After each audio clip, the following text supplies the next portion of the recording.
Aos Gálatas, e hoje nós vamos estudar dos versículos 12 até o 31 do capítulo 4. Os irmãos que estão lá no som, o slide número 77. Gálatas 4, de 12 a 13, 12 a 31, e o título é A Liberdade dos Filhos Espirituais versus a Escravidão dos Filhos Carnais. Esse é mais ou menos o resumo desta parte toda aqui, desse capítulo 4 de Gálatas. Nós vamos iniciar orando ao Senhor nesse momento. Santo Deus e Pai, nós queremos te agradecer, te bendizer por mais esta noite que o Senhor nos traz até este lugar reservado, separado para o estudo da Tua Palavra, onde também o Teu povo se reúne para louvar, adorar o Teu nome.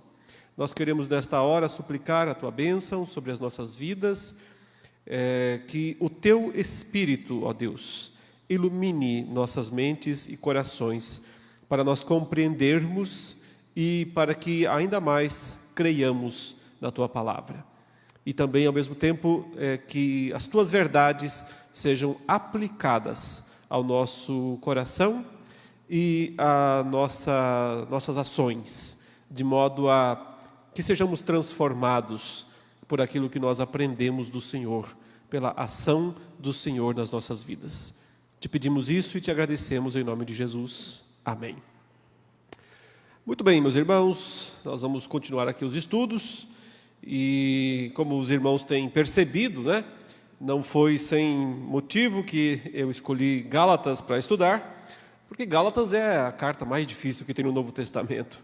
E depois que os irmãos estudarem Gálatas, o resto fica fácil. Porque é muito difícil por causa de diversos termos, expressões que Paulo só usa nesta carta. E então, nosso objetivo aqui foi ter esse período de alguns dos estudos um pouco mais aprofundados. Nós já estamos indo para o final do capítulo 4, então nós temos mais 2 capítulos apenas. Isso quer dizer que com mais um mês e pouquinho, nós vamos terminar o estudo aos Gálatas. Aí depois, só para dar algumas informações aos irmãos, ainda vão sobrar algumas quintas-feiras que eu estarei no Brasil, que eu viajo para a Holanda na última semana de maio. Aí a gente vai ter um intervalo, provavelmente vai haver algum outro curso aqui nesse período, ministrado por outro pastor, e eu retornarei em agosto. Em agosto, eu estou planejando, então, fazer um estudo do Antigo Testamento, para ficar alternando um pouco, Então, a gente vai estudar o Antigo Testamento. Mas lá não vai ser possível fazer um estudo tão detalhado assim, porque não é a minha área de estudos. Minha área de estudos é o Novo Testamento. Então, eu não sei muita coisa de hebraico, só um pouco. Só consigo ler um pouquinho. Então, mas eu vou usar o Antigo Testamento para falar sobre o assunto da aliança de Deus. Estou planejando falar sobre isso. Estou falando muito sobre a aliança aqui em Gálatas, muitas vezes. E talvez pode ocorrer que os irmãos ainda não tenham feito um estudo aprofundado sobre a aliança, a doutrina da aliança no Antigo Testamento. E lá estão os fundamentos para a aliança do Novo Testamento. Um assunto muito importante para questões familiares. A gente aborda muito a questão da família relacionada à questão da aliança, mas também, evidentemente, toda a piedade cristã se baseia na aliança divina. Bom, isso ficará lá para o segundo semestre, se Deus permitir, após o retorno, Vamos lá então, Gálatas capítulo 4, versos 12 a 31, é um texto mais longo hoje aqui. E eu vou começar, como sempre, usando aqui a minha tradução praticamente literal do texto. Como o texto é um pouco mais longo, eu não vou me deter tanto nos detalhes, vou apenas tentar fazer a leitura, só se for necessário. Eu vou dar algum destaque a alguma expressão grega aqui, porque senão vocês sabem, a gente fica o tempo todo aqui só na tradução e não consegue fazer as devidas observações. Bom, então Paulo ele começa com uma expressão interessante, Ele vinha argumentando até esse momento na carta aos Gálatas que Deus enviou Jesus ao mundo para tornar os crentes livres de tutores e curadores, sejam esses tutores e curadores na forma da lei mosaica, ou seja na forma daqueles deuses pagãos, que ele usou o termo rudimentos desse mundo, né? É um termo que era muito usado naqueles dias, justamente para descrever demônios. O que nós chamamos de demônios, evidentemente que eles na época não entendiam que eram demônios, anjos caídos, entendiam que eram seres espirituais que agiam no mundo, né? Mas à luz do ensino bíblico, esses seres espirituais só podem ser demônios, e que estão por trás de deuses e de toda a idolatria daquele tempo. Paulo então diz que uma vez que Cristo veio na plenitude do tempo, o povo de Deus então está livre para poder entender a verdade, crer na verdade e ser salvo por causa dela. E por esse motivo, voltar àquelas práticas judaicas do Antigo Testamento seria um retrocesso. Aquelas práticas cerimoniais, sempre lembrando as três principais: a circuncisão, a dieta judaica e o calendário judaico. E se apegar a isso, então, seria para a pessoa um retrocesso, uma vez que ela já foi colocada na plenitude do tempo em Cristo. Quer dizer, voltar às práticas judaicas é voltar a um tempo ainda parcial, a um tempo ainda rudimentar, a um tempo ainda muito iniciante. É como se você já tivesse completado a faculdade, né, o terceiro grau, e aí você quer voltar ao primário. Você vai fazer outra vez o primário, vai voltar lá ao começo. Então, é essa comparação que Paulo está fazendo aqui quase que o tempo todo, né? E também essa é a comparação muito usada na carta aos Hebreus. A carta aos Hebreus está sempre fazendo essa comparação. Olha, a fé cristã, usando essa mesma linguagem que eu acabei de usar agora aqui, né? A fé cristã é a faculdade, a fé judaica é o primeiro grau, é o ensino básico, ou menos, o ensino fundamental. Não sei qual que agora que é o primeiro, qual que é o outro. É voltar à primeira série lá, que a gente falava antigamente, né, do primário. Hoje não usa mais essa linguagem aí. A gente fala do primário e do ginásio, né, e do segundo grau. Então, é voltar ao jardim da infância. Por quê? Porque toda a revelação já foi completada em Cristo Jesus. Okay? Ela chegou à plenitude. Voltar ao passado, quer dizer, voltar às práticas judaicas, trazer para a igreja, como muitas igrejas fazem hoje em dia, enchem a igreja de elementos judaicos. Tudo tem judaísmo espalhado na igreja, cheio de coisa, né, de instrumentos, porque assim, o pessoal não quer parecer católico, né? Não vai colocar estátua, coisa assim, né? Porque aí vai parecer muito esquisito. Então eles usam outro tipo de instrumental para poder encher e deixar a igreja toda simbólica, que é a idolatria da mesma forma. É só um outro tipo de idolatria, mas é a idolatria da mesma forma. E é pior, na verdade. Consegue ser pior do que a idolatria católica. Porque essa idolatria evangélica centrada em simbolismos judaicos, além de ser idolatria, tanto quanto a outra, é revestida de um simbolismo que é um retrocesso. Um total retrocesso, né? Por isso ela consegue ser pior até do que a idolatria católica. Paulo começa então agora a voltar ao assunto pessoal. Até aqui ele veio falando muito teologicamente, né, proposicional. No começo da carta ele foi muito pessoal, ele foi muito direto, muito franco, né, se expôs de uma forma até não muito usual, como nas suas cartas. E aí ele fez várias declarações muito diretas, muito teológicas. Agora ele volta a ser pessoal, volta a se expor um pouquinho mais, tem um tom muito pessoal aqui nesse texto. E ele está dizendo basicamente o seguinte para eles: tornem-se como eu sou. tornem-se como eu, pois eu, não tem verbo aqui no grego, né? Mas a gente tem que usar esse verbo, pois eu sou como vocês. O que ele quer falar com isso? Basicamente aquilo que ele falou para Pedro. Sendo tu judeu, vives como gentio, por que você vai querer obrigar os gentios a viverem como judeus? Então, o ponto dele é, pessoal, eu vivo como gentio. Porque eu não sigo a dieta judaica, eu não sigo mais o calendário judaico, eu não sigo mais aquelas formulações judaicas todas. E eu sou judeu, né? Paulo se orgulhava de ser judeu, puro sangue.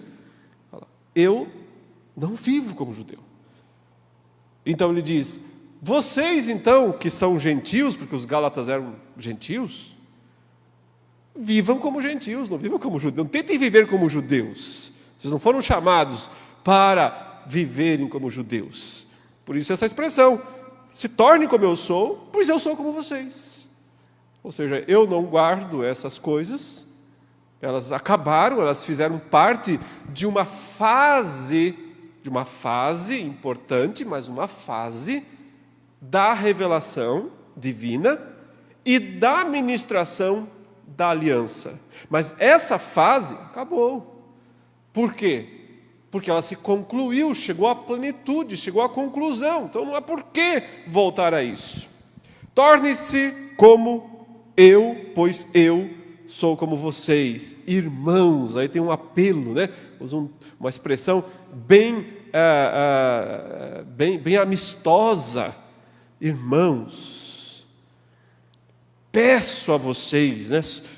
Até pode ser traduzido como suplico, imploro. Peço a vocês, façam isso. Vivam como eu vivo. Sigam o meu exemplo, como eu sigo a Cristo. Ele disse em outra carta. Então, peço a vocês. E aí, ele já alivia um pouco a situação, né? Ele diz, vocês não me ofenderam. Porque, claro, se você lê o tom da carta dele até aqui, parece que ele está se sentindo muito ofendido. Pelas coisas que eles disseram, pelo que eles ouviram, e por toda a atenção que eles deram aos judaizantes. Então, soa como se Paulo estivesse magoado, ofendido. Então, ele faz questão aí de dizer, não, eu não estou ofendido, vocês não me ofenderam. Na verdade, ofenderam sim. Né? Ofenderam.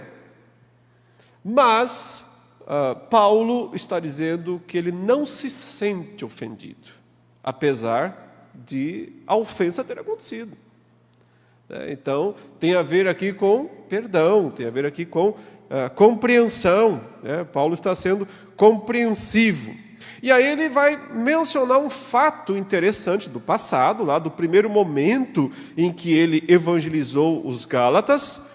E ele então lembra isso para eles. Vocês sabem que por causa de uma enfermidade da carne, então uma enfermidade do corpo, uma enfermidade física, é isso que ele quer dizer, por causa de uma enfermidade, evangelizei vocês por primeiro, ou como se fosse a primeira vez. Mas também pode significar que foi por isso que ele foi o primeiro a evangelizá-los, porque havia outros evangelistas já em ação naqueles dias. E, por exemplo, Paulo não foi o primeiro a chegar a Colossos. Colossos foi uma igreja plantada por um outro discípulo, não foi por Paulo. Não que Paulo talvez não tivesse tido a vontade de ir lá, mas não teve a oportunidade. Mas aqui especificamente, foi ele que foi pela primeira vez até as igrejas da Galácia e as evangelizou. E aí ele está dizendo que o motivo foi uma enfermidade física, que ele já vai explicar dizendo que era provavelmente uma questão de olhos, problema de olhos.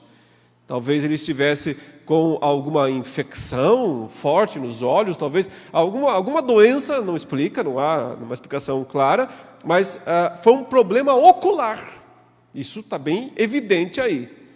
E por isso, alguns até acham que Paulo tinha um problema de cegueira, ou quase cegueira. Porque ele, numa das cartas, ele fala: vede com que grandes letras eu vos escrevi. Né? Porque a ideia é que, por não enxergar bem, ele escrevia bem grande as suas palavras. E, na verdade, geralmente ele não as escrevia, ele ditava. A maior parte das cartas paulinas não foram escritas por Paulo, nesse sentido, porque ele usava um secretário. Dentro lá da prisão, provavelmente, os soldados não dariam para ele os instrumentos necessários para ele escrever. Então, alguém vinha visitá-lo, se sentava lá do lado de fora da prisão, enquanto ele ditava a carta e essa pessoa escrevia. Né? Alguns até são conhecidos. O escritor de Romanos, nós temos o nome, é Tércio, que escreveu, redigiu, vamos dizer, né? A carta é de Paulo, mas foi redigida por Tércio. Aqui nós não sabemos quem, né, redigiu Gálatas, mas possivelmente alguém que o auxiliou. Mas o ponto dele dizer aqui, a questão que ele está destacando, é que a enfermidade física, o problema físico que ele teve era mau, era ruim, né? Ninguém gosta de ficar doente, óbvio. Mas isto desencadeou a evangelização dos Gálatas. Provavelmente ele teve que parar lá naquela região, não pôde seguir a viagem, talvez que pretendia ir para outro lugar, possivelmente. Dá a impressão que não era seu plano original, seu propósito original, parar lá. Mas foi forçado a isso por causa da situação. E, ao mesmo tempo, isso foi uma grande oportunidade para que os Gálatas ouvissem o Evangelho, né, se convertessem. Então, ele fala isso: vocês sabem que, por causa de uma enfermidade da carne, evangelizei vocês por primeiro.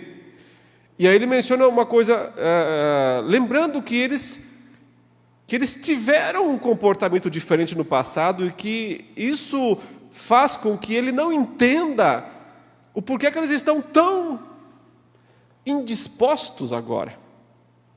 Ele fala, inclusive, né, essa doença que eu manifestei, eu estava lá com esse problema grave de visão, poderia ser uma tentação para vocês. Ele fala isso, né? Em que sentido poderia ser uma tentação, um teste? Quer dizer, ele não é um apóstolo? Ele não fez, não dizem que ele fez um monte de milagre por aí? Então por que ele não cura a si mesmo? Né? Talvez fosse essa a ideia do teste, ou seja, esse problema de saúde seu pode ser um empecilho para que outros ouçam. Ele disse, não, isso não foi, em hipótese alguma. Apesar de essa minha enfermidade na carne ser um teste, vocês não desprezaram nem desdenharam. E é interessante usar essa palavra, desdenharam, porque isso sugere mesmo que a enfermidade que ele estava era um tanto quanto estranha. Estava produzindo algum tipo de aparência, provavelmente, muito ruim. Não sabe o que aconteceu, qual era o problema, mas seria normal que alguém desdenhasse daquilo. Que sujeito esquisito, o que ele tem nos olhos, o que está acontecendo, né? E apesar então da aparência dele estar muito ruim, porque é isso que o texto sugere, os Gálatas o receberam de maneira extremamente positiva. Ele diz, ao contrário, vocês me receberam como um anjo de Deus, como se eu fosse um anjo de Deus. Aliás, mais, ele diz, como se o próprio Jesus Cristo estivesse ali. E por que é que Paulo está lembrando isso deles, dizendo, porque eles estão sendo agora muito incoerentes. Porque o ponto é que os judaizantes estão fazendo graves acusações contra Paulo. Graves acusações. Mas é como se ele dissesse, só que vocês já me viram muito pior. E mesmo assim vocês Não desdenharam no passado. Por que estão desdenhando agora? Por que agora vocês estão nessa situação aí, né? Outro dia até eu recebi esses grupos do WhatsApp, né? Uma mensagenzinha de alguém falando assim: se você quiser falar mal de mim, me chame, porque eu sei um monte de coisa péssima a meu respeito. Né? Então eu posso falar muita coisa para ajudar. Se você quer falar mal de mim, eu tenho muita coisa para te ajudar a falar. Quase isso que Paulo está dizendo aqui, né? Ele está dizendo: vocês estão acreditando aí nessas coisas que os judaizantes estão dizendo, mas vocês já me viram numa situação muito pior. E, no entanto, vocês me receberam como se eu fosse um anjo de Deus, como se eu fosse o próprio Jesus. Não como se eu fosse o próprio, mas como se o próprio Jesus estivesse ali. Agora, então, ele faz a pergunta, no verso 15: onde está agora a bem-aventurança de vocês? Se você olhar no grego aí em cima, né, no comecinho, ele fala pou on homakarismos. Esse makarismos é aquele termo que Jesus usa lá em Mateus 5, para dizer bem-aventurados, bem-aventurados os pobres, bem-aventurados, né, os que choram, bem-aventurados, que a Revista Atualizada traduziu como exultação. Onde está agora a exultação de vocês? É uma tradução possível, mas dá a impressão que não é a melhor tradução, porque o ponto parece ser que eles, naquele momento em que Paulo chegou lá, detonado fisicamente, vou usar um termo aqui, né? Uma situação péssima fisicamente falando, e que eles o receberam como um anjo de Deus, como se fosse, né, estivessem recebendo o próprio Cristo. E então, quando eles ouviram a pregação de Paulo, e quando eles se converteram de fato a Cristo, houve conversão, eles disseram: mas nós tivemos muita sorte. Essa era a ideia, usando um termo mais pagão, né? Tivemos muita sorte. Por quê? Porque ele não ia nem parar aqui. Ele ia passar direto, ele ia para outro lugar. E esse problema de saúde que ele teve fez com que ele parasse aqui. E só por isso nós ouvimos, e agora a gente conhece a verdade. Então eles se sentiram bem-aventurados naquela hora. Eles se sentiram bem-aventurados, se sentiram abençoados. Então, não é sorte, é bênção. Né? Eles se sentiram abençoados por isso. E aí Paulo está perguntando: agora vocês não se sentem mais? Aquilo que vocês lá no passado, naquele momento, vocês disseram isso. Olha, como nós somos bem-aventurados, né? Porque Deus usou uma enfermidade física dele para ele passar por aqui, e desse modo ele pregou para nós. Então a gente só conheceu a verdade por causa de uma circunstância negativa, por causa de uma circunstância ruim, péssima, né? Porque Deus usa o mal para o bem. Deus pode usar as situações mais adversas, mais terríveis, para fazer coisas grandiosas, estrondosas. E a gente às vezes só vai perceber isso muito tempo depois.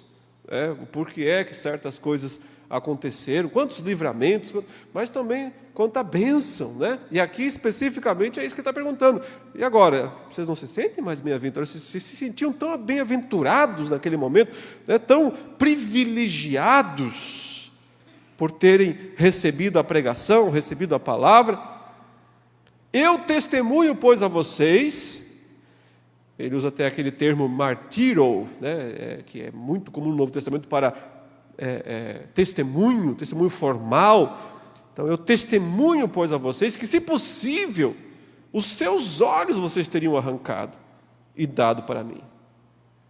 Uma expressão muito, muito forte, né? Vocês teriam arrancado os próprios olhos, de tanto que vocês se sentiam bem-aventurados naquele momento, de terem recebido a palavra, de terem entendido a verdade. E agora tudo mudou, né? Agora vocês estão bravos comigo, achando que eu não preguei o evangelho corretamente, achando que eu não expliquei tudo, achando que eu falhei com vocês. Então, é uma pena, ele está lamentando que eles tenham mudado tanto de atitude. E, mais uma vez, então, fica claro porque é que o problema estava nos olhos, né? A doença, evidentemente, era de natureza ocular. Não sabemos o quê, mas era alguma coisa bastante grave, feia, assustadora, e que poderia ter sido uma causa de tropeço, né, para os gálatas, mas não foi. E eles se sentiram muito bem-aventurados naquele momento, mas depois, infelizmente, com a poluição dos judaizantes que passaram por lá, isso tudo se enfraqueceu. E aí ele diz: então, inimigo de vocês tenho me tornado por ser verdadeiro com vocês? Ele fala: agora, antes vocês me trataram melhor do que se tratassem a um anjo. Se o próprio Cristo tivesse aí, mas agora vocês me consideram inimigo. Porque eu não fico bajulando vocês? Essa é a ideia. Porque eu não fico bajulando vocês, porque eu falo a verdade, e a verdade muitas vezes dói, a verdade muitas vezes é difícil de ser ouvida, então, por isso, eu sou um inimigo por falar a verdade? É basicamente isso que ele está falando.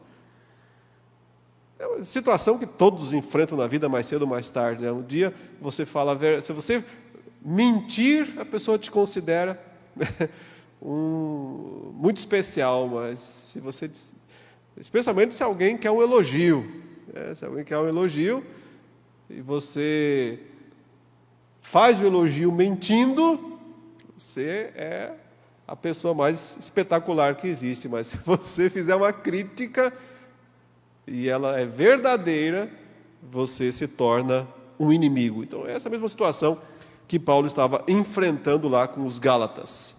E aí veja que ele introduz o terceiro partido, porque eu disse lá no começo desses estudos, Gálatas é, acho que é a única carta do Novo Testamento, das Paulinas, né, que não tem só um eu e vocês, eu e vocês, eu e vocês. Tem um eu, vocês e eles.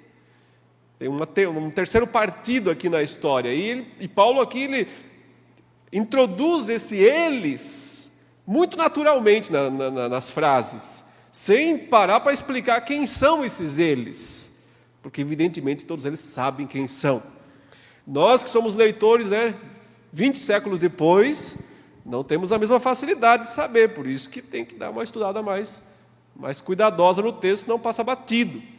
Mas eles são aquele grupo de judaizantes que foi atrás, passou pelas cidades atrás de Paulo, né? Paulo passou em algum lugar e foi embora, eles iam lá naquela cidade para tentar corrigir a pregação de Paulo. Então, esses são eles, por isso que ele fala aí, eles, não diz nome, mas eles sabem de quem ele está falando, eles zelam por vocês não corretamente.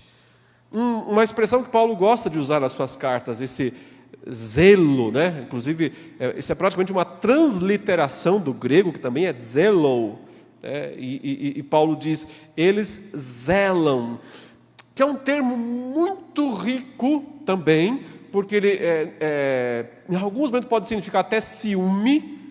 Então, quando a mulher, o marido, tem zelo pela esposa, tem ciúme da esposa, isso pode ser num bom sentido e pode ser num mau sentido. É um termo que ele pode ser usado para o bem e para o mal. Quase todos os sentimentos podem ser usados para o bem e para o mal. E aqui, mas geralmente esse termo ele soa mais positivo, ou seja, alguém que se dedica muito, alguém que se entrega, alguém que mostra muito interesse por alguém. Um cuidado muito grande por alguém. Então, Paulo diz, eles mostram esse cuidado mesmo. Eu percebo, eles tiveram todo o trabalho, né, de viajar, ir até onde vocês estão, passar tempo aí. Ou seja, dá para ver que eles se dedicaram muito em relação a vocês. Só que não fizeram isso da forma correta, pelos motivos corretos, pelas razões corretas. Fizeram isso por motivos obscuros, né, por motivos impróprios. Então, eles zelam por vocês, mas não da forma correta, como se devia zelar, isso que ele está falando. Ao contrário, usa uma conjunção adversativa muito forte aqui, né?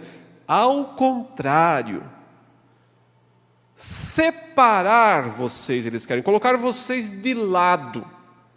Eles querem colocar vocês, acho que uma palavra melhor seria isolar. Eles querem isolar vocês, colocar vocês num cantinho separados. Por quê? Porque eles querem vocês só para eles, seria essa a ideia. Então, eles querem separar vocês, eles querem isolar vocês de quem? Isolar do próprio Paulo, mas isolar da própria igreja, da igreja dominante, por assim dizer. Porque lembre-se sempre, já houve uma decisão tomada formalmente pela igreja, o Concílio de Jerusalém, lá narrado em Atos 15. Então, o problema que eles estão discutindo e que ainda está convencendo muitos dos gálatas, dos cristãos gálatas, já foi resolvido teologicamente. A igreja formalmente se reuniu e tomou uma decisão, uma posição. Qual foi a posição? Não tem circuncisão. Não tem essas coisas, isso acabou. Mas, o que os judaizantes estão querendo aqui? Paulo está dizendo, eles querem colocar vocês num canto, separar vocês, porque aí vocês ficam sem referenciais. Sem referenciais. Então, quais serão os únicos referenciais de vocês? Eles. Em outras palavras, o que eles querem é explorar vocês. Eles querem explorar, mas como é que eles vão explorar vocês? Se eles conseguirem isolar vocês dos outros. De mim, dos outros apóstolos, da própria igreja, genericamente falando. Vocês ficam sem referenciais, vocês não têm mais como comparar uma coisa com a outra. Se vocês não têm mais como comparar uma coisa com a outra, eles fazem de vocês o que eles bem quiserem. Irmãos, essa é a estratégia das seitas. As seitas sempre fazem isso. O que elas fazem? Elas pegam um grupo e isolam esse grupo, separam esse grupo, deixam esse grupo sem referencial nenhum. Então, os líderes se tornam os únicos referenciais. Aí para frente é só lavagem cerebral. É a coisa mais difícil que tem reverter um quadro como esses. Por isso que a igreja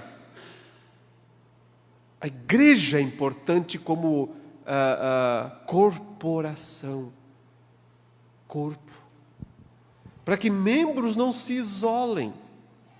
Porque se eles se isolam, eles ficam sem referenciais. E aí sim podem ser facilmente enganados por qualquer pregação falsa. Mas quando as igrejas se mantêm unidas, elas conseguem se autorreferenciar, assim, referenciar umas às outras. De maneira que é muito mais difícil, certo? Para um grupo se desviar. Um corrige o outro. A federatividade, observe, a Igreja Presbiteriana do Brasil é uma igreja federada, ou confederada. Claro que isso tem coisas negativas também, claro que problemas existem, todas as instituições são imperfeitas, todas são. Todas têm defeitos, por quê? Porque onde tem homens, tem pecados, tem defeitos, tem falhas, tem exageros, tem distorções. Mas a federatividade ajuda a manter referência, referencial. A igreja que ela é autônoma demais, que ela só existe por si mesma, ela não tem como comparar. Naturalmente ela tem mais facilidade de seguir o caminho de seita. Então, é interessante Paulo usar isso daí. Veja que ele fala, o zelo, eles estão sendo muito zelosos. Mas não é um zelo correto. Porque o zelo que eles estão usando é para isolar vocês, de maneira que vocês se tornem cativos deles. Verso 18. O bom, porém, e ele usa aquele termo kalon, né, que é um termo muito também clássico, muito conhecido no grego, né, o bom mesmo, o bom perfeito, o bom total. Né? Então, o bom, porém, é ser zeloso corretamente. É ser zeloso da forma certa, da forma correta. E sempre a ideia dele é não só seletivamente, mas sempre. Não somente na presença de vocês. A ideia aqui é que, na verdade, esses judaizantes lá, eles estavam parecendo zelosos, mas só quando estavam junto com eles, com os Gálatas. Então, era um zelo hipócrita. Então, no fundo, era um zelo só ensaiado, teatral, não era um zelo verdadeiro. Então, o que Paulo está dizendo é, eu sei que essa minha carta está pesada, eu sei que a linguagem aqui em alguns momentos está muito forte, mas é porque eu não sou zeloso só na frente de vocês, só para parecer, para tentar enganá-los.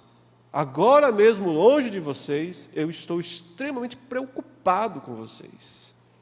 Então, a ideia que está dizendo é, o mesmo zelo que eu demonstro, e demonstraria se eu estivesse aí, eu demonstro aqui, escrevendo essa carta dura, difícil, complicada, mas necessária.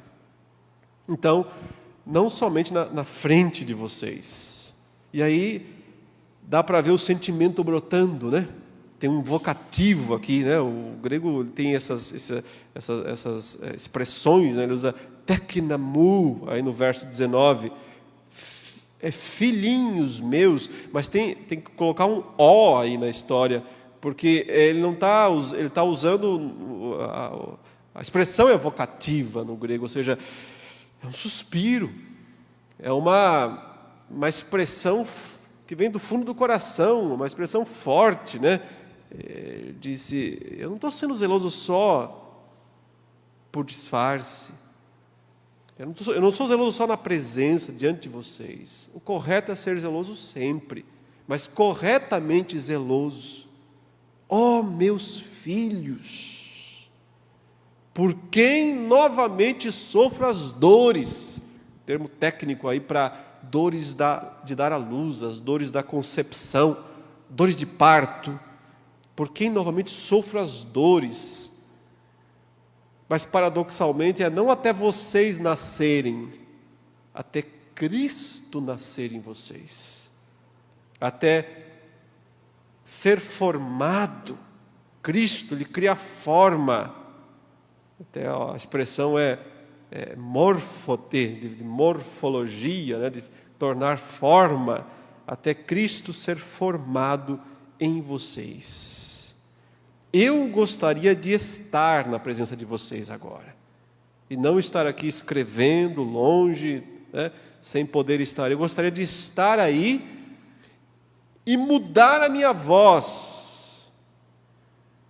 A ideia é que vocês veriam que, apesar das palavras muito duras que eu estou usando aqui, mas eu não estou falando isso com mágoa, não estou falando isso com ira, não estou falando isso com... Vocês veriam o tom da minha voz e vocês perceberiam que eu estou falando tudo isso com amor, com carinho, como um pai como um pai que quer o bem do filho, quer muito o bem desse filho. Então eu gostaria de estar na presença de vocês agora e mudar o tom da minha voz, mudar a minha voz, mas eu estou perdido sobre vocês, estou perplexo, eu não estou entendendo nada do que está acontecendo, estou perplexo, estou perdido a respeito do que está acontecendo, o porquê que vocês estão dando ouvidos a estes caras, porque estão dando ouvidos a eles. Ele já usou termos muito fortes, né? Eles hipnotizaram vocês, eles enfeitiçaram vocês, eles lançaram um feitiço em cima de vocês. Ele usou esse termo lá no começo. O que eles fizeram? Eu não consigo entender. Que mágica, que magia, é tudo simbólico, evidentemente, é tudo figurado, mas que tipo de magia, que tipo de mágica, que tipo de hipnose eles produziram em vocês? Eu estou perplexo sobre essa situação. Mas veja que no meio dessa informação tão pessoal, tão sentimental, ele faz uma das declarações mais impressionantes teologicamente falando, né? Descrevendo aí a dificuldade que é evangelizar alguém de fato. O que significa de fato levar alguém a Cristo? Levar alguém a Cristo. Em tempos, meus irmãos, em tempos em que evangelização muitas vezes é sinônimo de entregar um folheto, e as pessoas pensam que evangelizar é encontrar alguém, pega aí o folhetinho e lê lá na sua casa. Em tempos em que as pessoas às vezes pensam que evangelizar é mandar uma mensaginha, um e-mail, uma coisinha insignificante, precisamos aprender que evangelizar é gerar filhos. Gerar filhos não se faz de forma superficial. Tenho para mim que muitas vezes o tipo de evangelização que é feito nos tempos modernos mais atrapalha do que ajuda. Mais atrapalha do que ajuda, porque deixa as pessoas com uma impressão superficial de que o evangelho é uma coisa superficial, de que ele é uma coisa que só basta ler uma coisinha ali, fazer uma oraçãozinha rápida, está tudo resolvido. Isso é um grave equívoco, isso não é evangelização. Isso pode ser pré-evangelização, ou seja, você está preparando alguém para isso, mas evangelização não é isso. Evangelização é uma luta de vida e morte, uma batalha. E o evangelista é quem mais sofre. Quem mais sofre, porque não é uma questão de jogar alguma coisa na mão de alguém e dizer agora, tá, por sua conta que eu tenho mais coisa para fazer da minha vida, eu tenho meus compromissos. O evangelista é quem está envolvido com aquela pessoa. Como uma mãe sentindo dores de parto. Essa é a melhor figura que podia existir para comparar, não é à toa que Paulo usa. Porque só que no caso ele está falando aqui que é pela segunda vez, porque ele já fez isso lá atrás, ele já teve as dores todas para que eles nascessem de novo, para que eles de fato nascessem de novo. Eu tenho a impressão que um dos problemas das conversões superficiais dos dias modernos é justamente pela evangelização superficial. É claro, porque uma evangelização superficial só pode gerar adeptos superficiais do Evangelho. Não pessoas nascidas de novo. Para nascer de novo dói. Dói. Quem sofre as dores é o evangelista. É ele que sofre as dores de parto, para que Cristo seja formado. De fato, formado, tenha forma, crie forma dentro das pessoas. Porque quando Cristo é formado, cria forma dentro das pessoas, elas mudam. E como mudam? Mas por que será que as pessoas vão para as igrejas, enchem as igrejas e não mudam? Continua exatamente igual. Só que cheio de linguajar, cheio de aparência cristã. Mas na hora do teste lá fora, age igualzinho o mundano. Pode ser que alguma coisa ou outra até abandone. Mas o coração continua alimentando todas aquelas mesmas coisas de antes. É gerar filho. E para gerar filho dói. E é isso que Paulo está dizendo. Eu estou tendo que passar por essa experiência pela segunda vez. Escrever essa carta aqui está me dando a mesma dor que eu tive lá, naquele dia em que eu parei na cidade de vocês, com aquele problema sério nos olhos, mas o resultado daquilo foi conversão. Mas agora eu estou perplexo, eu estou perdido a vosso respeito. E aí ele vai entrar aqui numa parte do texto muito difícil para nós. Até aqui estava bem fácil, agora ficou muito complicado, porque ele vai usar uma ilustração, que é difícil para nós entendermos essa ilustração. Mas vamos lá. Versículo 21. Digam-me, os que sob a lei desejam estar, a lei não ouviram? Ou seja, vocês que aí estão querendo seguir a lei dessa forma, vocês nunca ouviram a lei? E aí ele vai introduzir o que ele vai chamar, inclusive, de uma alegoria. E é nisso que reside nossa dificuldade de entender. Porque isso tem implicações que daqui a pouco eu vou esclarecer. Mas observem. Qual é o ponto de Paulo até aqui? Você só entende, de fato, o que ele vai dizer daqui para frente se você relembrar aquilo que nós já estudamos. Paulo acha a lei uma coisa ruim? Não acha a lei uma coisa ruim. Claro que não. Mas então por que ele parece bater tanto na lei? Porque ele está, na verdade, batendo no mau entendimento judaico da lei. Que basicamente, para resumir toda a história até aqui, consiste em esquecer um ponto fundamental. Qual é o ponto fundamental esquecido? Que a aliança não começa em Moisés. A aliança não começa em Moisés. A aliança é anterior a Moisés. E por isso Abraão volta à cena agora, nesse texto, que ele já tanto mencionou antes. Porque ele disse, a aliança está lá em Abraão. Se você quer pensar em judaísmo apenas, você não pode começar em Moisés, você tem que começar com Abraão. Se a gente quiser falar da criação, você tem que voltar para o Gênesis, mas Paulo aqui não está pensando, ele deixa Noé e Adão de fora, que são as duas primeiras ministrações da aliança, e começa já em Abraão, a partir de Abraão, porque ele está falando do judaísmo. E para o judaísmo, o pai da nação é Abraão, e de fato ele é. Mas o ponto que ele está dizendo é, vocês se esquecem da aliança com Abraão e acham que a única que existe é de Moisés. E ao fazer isso, vocês desconectam a lei da promessa. Vocês tornam a lei desconectada da promessa. E porque tornam a lei desconectada da promessa, pensam que a salvação é pela lei. Então o que ele está atacando não é a lei, mas o mau uso da lei, o legalismo. O que é o legalismo? O mau uso da lei.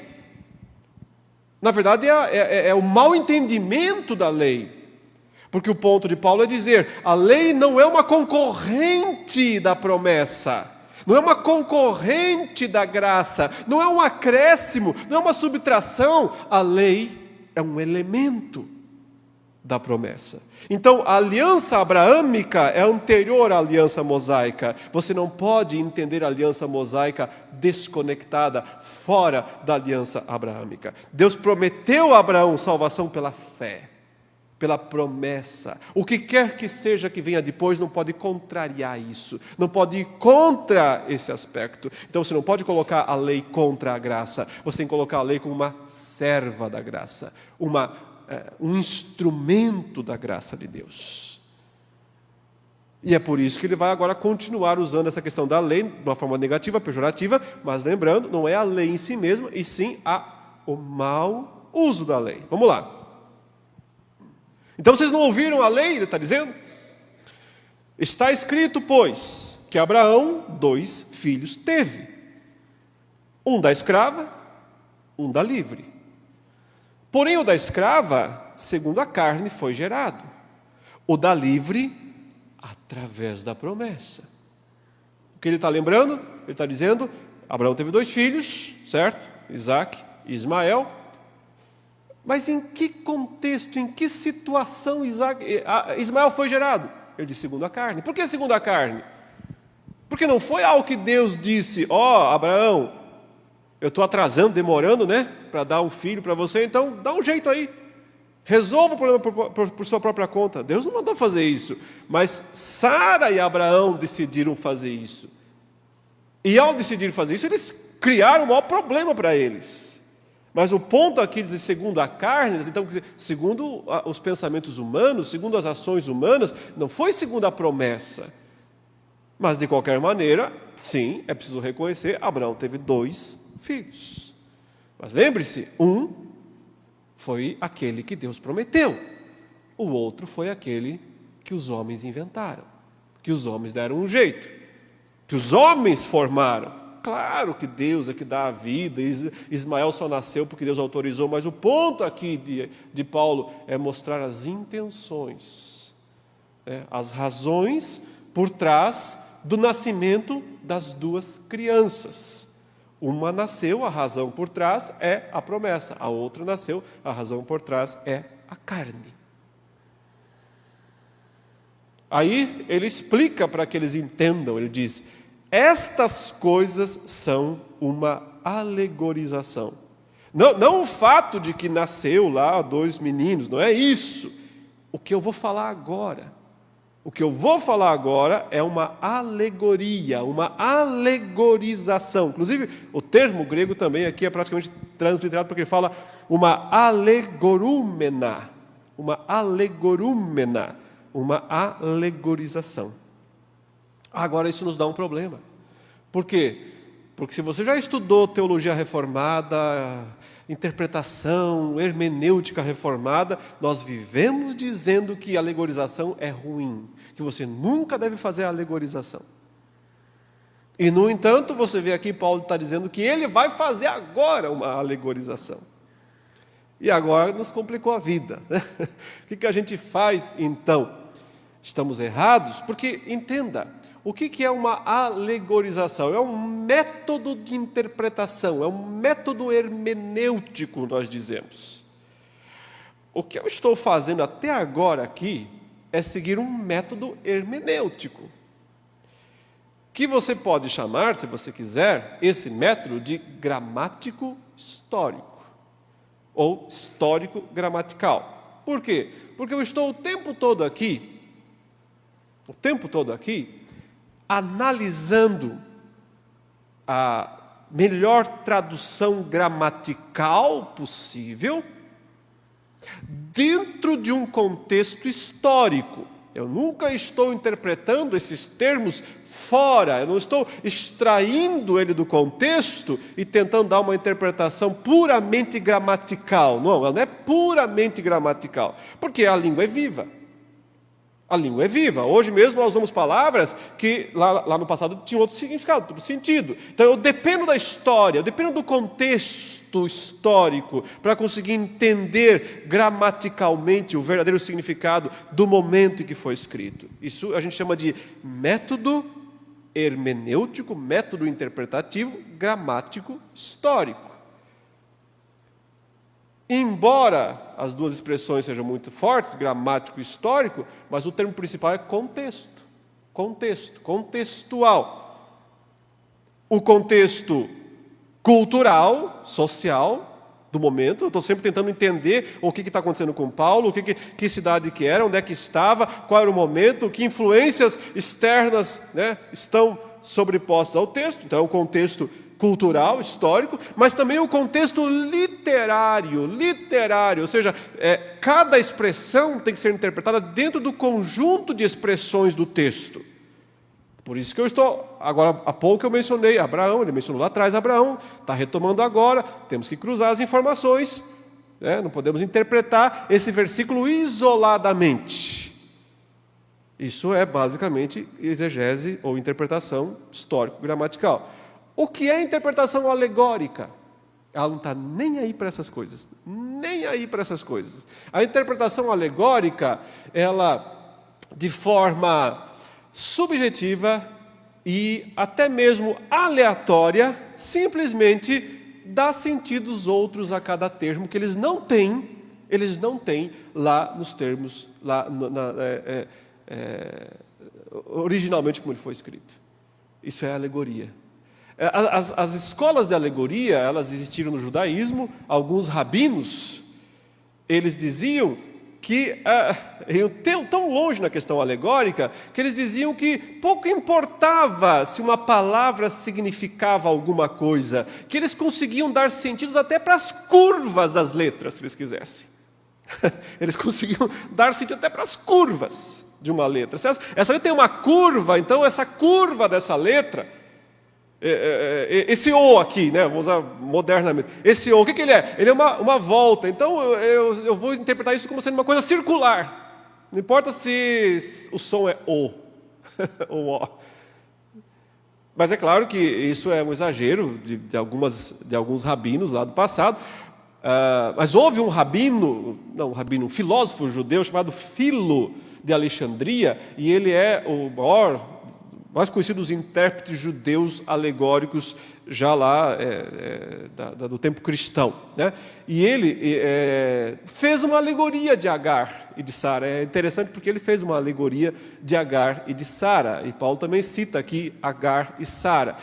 E nessa alegoria, o Filo, ele disse que Agar representava um tipo de pensamento humano e Sara outro. Ele dizia que Agar representa um tipo de pensamento primitivo e que Sara representa um pensamento filosófico, um pensamento evoluído. Isso claramente é uma alegoria.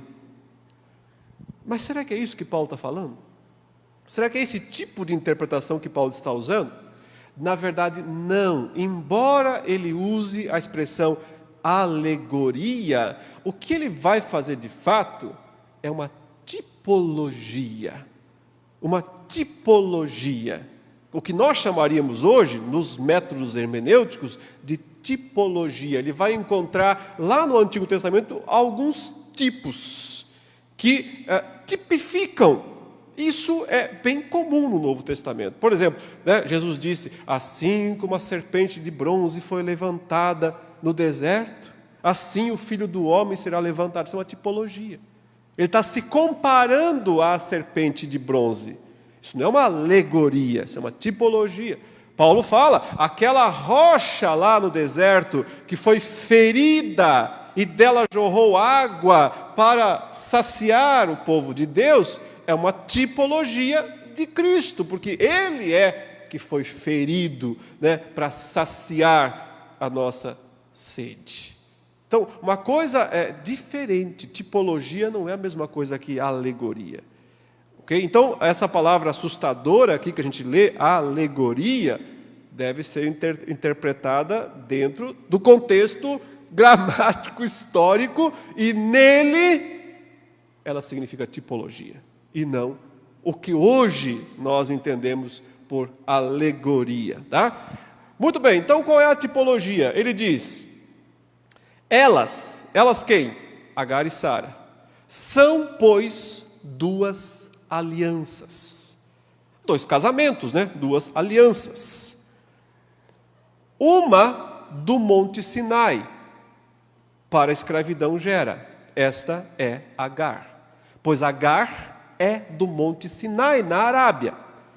E corresponde à atual Jerusalém, que está em escravidão com seus filhos.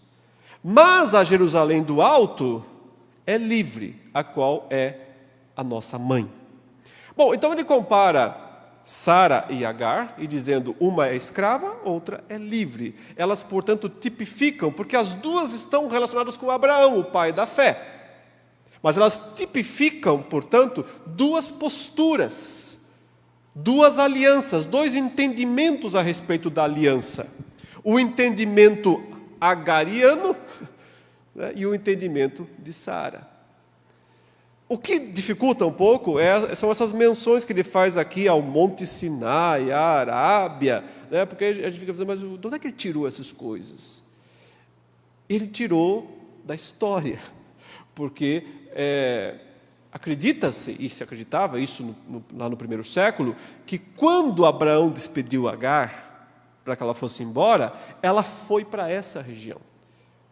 Para a região onde fica a Arábia, né? Ao sul de Israel, ao leste e ao sul. Então ela foi em direção sudeste, mais ou menos isso. E alguns relatos falam que ela foi tão longe que ela foi onde hoje se chama Arábia Saudita, alguns dos seus descendentes, bem, portanto, para o sul e para o leste. Então, Paulo está usando essa informação histórica para dizer que o Sinai está lá na Arábia, na região sul, e, portanto, para lá Agar foi. O que ele parece estar querendo dizer é o seguinte: já que eu falei com vocês de forma proposicional, direta, clara e não adiantou nada, então agora eu vou usar uma ilustração, para ver se através dessa ilustração vocês entendam de uma vez o que eu estou querendo dizer. E essa ilustração é a seguinte: Abraão teve duas esposas, né? Na verdade uma só, a outra foi uma concubina, uma escrava.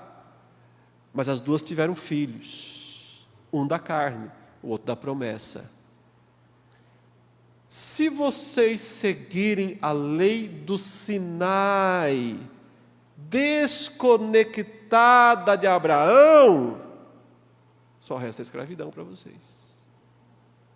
Sara foi embora, quer dizer, Agar foi embora, foi mandada embora, ela se desconectou, ela se separou, né? ela foi colocada para fora. É o que vocês estão fazendo, vocês estão usando a lei desconectada de Abraão. Mas Sara nunca se desconectou de Abraão. Então, ela é a forma correta para você entender a lei. Não é a lei que escraviza, é a lei que liberta. Porque a função da lei é entregar você a Cristo. E, portanto, é a lei da liberdade. Então, é por isso que ele usa essa difícil história aqui, né, sem nós termos conhecimento desses recursos, nós vamos ter muita dificuldade de interpretar essa passagem. Mas, basicamente, é isso que ele quer dizer. Veja que ele compara a Jerusalém terrena, aquela que estava lá, que não tinha caído ainda, porque ela foi destruída provavelmente uns 10 ou 15 anos depois dessa carta, né? Acho que um pouco mais, uns 20 anos depois dessa carta. E mas ela estava lá ainda funcionando, a Jerusalém, e Paulo já menciona uma Jerusalém de cima, a Jerusalém do alto, celeste. Então ele fala, a igreja é muito maior, ela não está restrita aos judeus. Ela, na verdade, é muito maior do que isso, e ela é a nossa mãe, a Jerusalém do alto. Fechando então, a última parte, está escrito: alegre-se a estéril que não dá à luz, clame e grite a que não sofre dores, pois mais numerosos são os filhos da abandonada do que da que tem marido. Então, Paulo usa isso aqui para dizer, estar com a maioria não significa estar correto, né? A voz do povo não é necessariamente a voz de Deus. Aliás, geralmente a voz de Deus está com a minoria. Ele fala, hoje o número muito maior de filhos são os filhos de Agar. Ela que, e aliás é um fato histórico, inclusive. Mas não significa que estar com a maioria é estar correto. Vocês, pois, irmãos, veja, outra vez o termo adelphos, adelphoi. Vocês, pois, irmãos, como Isaque, são filhos da promessa, não são filhos da carne. Aliás, vocês nem têm sangue abraâmico. Vocês são filhos da promessa. Mas como naquele tempo o da carne, o nascido da carne, perseguia o do Espírito, o nascido do Espírito, assim também agora. Vocês têm que esperar esse mesmo tipo de perseguição. Esse é um ponto difícil também, porque não há uma indicação clara no Antigo Testamento de que Ismael perseguia, perseguia Isaque. Não há uma indicação clara, mas provavelmente Paulo está tirando isso de Gênesis 21:9. Lá em Gênesis 21:9, aquela cena em que Sara vê o filho de Agar, a egípcia, também por isso, o Sinai, a região sul, de lá que ela veio, que ele caçoava de Isaque. Essa expressão caçoava é que dá uma ideia de perseguia Isaque. Ele importunava Isaque, porque ele era muito maior, Isaque era pequenininho, tinha uma diferença de idade muito grande. Então, maltratava, pode significar, maltratava Isaque. Paulo usa essa expressão aqui para dizer, é por isso que ainda hoje também os filhos, aqueles que seguem a lei como se ela fosse desconectada de Abraão, acabam perseguindo os cristãos atualmente. Verso 30, porém o que diz a Escritura? Expulse a escrava e o filho dela, pois não será herdeiro o filho da escrava com o filho da livre. Portanto, irmãos, nós somos herdeiros, ele fala, portanto, irmãos, não somos filhos da escrava, mas da livre. Ou seja, nós percebemos que o que ele está falando aqui é tipologia e não, como hoje nós interpretamos, alegoria. Ele não está alegorizando termos da maneira como, mais tarde, por exemplo, um intérprete cristão de Alexandria, que eu já mencionei que lá viveu Filo, um dos filósofos judeus, e esse era um teólogo cristão chamado Orígenes. Orígenes, em Alexandria, ele de fato, às vezes interpretava bem o texto, mas às vezes fazia umas viagens absurdas através de alegorização.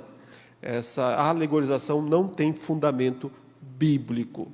Então, continuamos sustentando que o melhor método de interpretação é o histórico gramatical. Mesmo quando existe tipologia, ela pode ser entendida a partir de uma análise histórico-gramatical. Ok? Conclusões, então. Algumas considerações finais.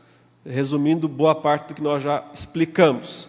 Paulo retorna aqui aos exemplos pessoais, como uma forma de tentar trazer os Gálatas ao bom senso.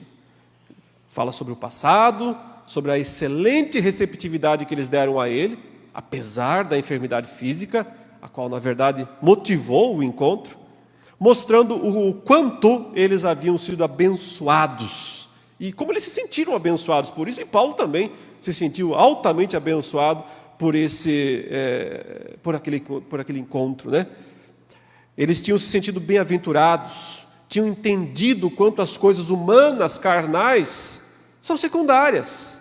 Aliás, eles não levaram em conta a própria doença física de Paulo, porque receberam o conhecimento verdadeiro de Cristo Jesus. Mas, depois acabaram mudando um pouco de opinião. Paulo descreve seu sofrimento com aquela situação, justamente porque eles mudaram de opinião, como de uma mãe tendo que dar à luz outra vez. Porém, na verdade, é Cristo que nasce, é formado dentro deles, e essa é uma experiência bastante dolorosa, especialmente para o evangelista. A fim de esclarecer o que ele ensinou de forma proposicional até agora ele foi muito direto, muito teológico, muito preciso, mas parece não ter funcionado, então ele lança a mão de uma ilustração, a qual ele próprio chama de alegoria, mas nós já entendemos aqui que na verdade é uma tipologia. Ele retoma o exemplo de Abraão, que ele está usando o tempo todo até aqui, e seu filho prometido Isaque, o filho da promessa, e lembra para eles que Abraão teve outro filho, nascido de uma escrava, o qual simboliza os adversários judeus. Uma vez que Agar vem do Sinai, e vai para o Sinai depois, Paulo liga isso com o lugar onde a lei foi doada, e com a própria Jerusalém atual, que está escravizada em seu legalismo, justamente porque está desconectada da aliança abraâmica. Em contrapartida, ele fala de Sara e o filho da promessa, que corresponde a Jerusalém de cima, a qual é livre. O objetivo de Paulo é ilustrar com isso que a salvação é pela promessa, a qual é superior à revelação posterior da lei no Sinai. Portanto, os gálatas não devem abandonar a salvação pela promessa para confiar numa salvação pela lei, pois seria o mesmo que rejeitar a filiação em Isaque para se tornar um filho bastardo, um filho como Israel. Então, o ponto é sempre esse, é abandonar a perfeição para voltar ao parcial, é abandonar a plenitude para voltar ao rudimento, é abandonar o que já é completo para, de alguma maneira, reassumir o que é parcial. Esse é o resumo, o ensino dessa complexa, difícil passagem da carta de Paulo aos Gálatas. Quero dar um espaço para os irmãos fazerem perguntas, se quiserem. Se alguém quiser.